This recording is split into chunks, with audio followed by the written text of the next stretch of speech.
Да, вы знаете, давайте-ка я еще раз скажу, потому что... Першило, да?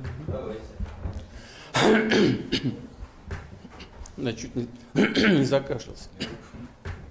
Много говорил еще сегодня. Может, принести? Нет.